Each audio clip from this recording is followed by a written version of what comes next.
হচ্ছে আর নবী সাল্লাল্লাহু আলাইহি ওয়াসাল্লাম কবরের পাশে চুপ করে বসে পড়লেন।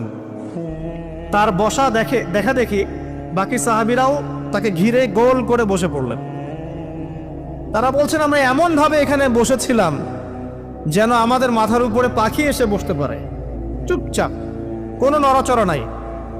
দেখেন রাসূলের সাথে বসার সুন্নত, দেখেন কোরআন এবং হাদিসের মাহফিলে বসার কিন্তু সুন্নত আছে।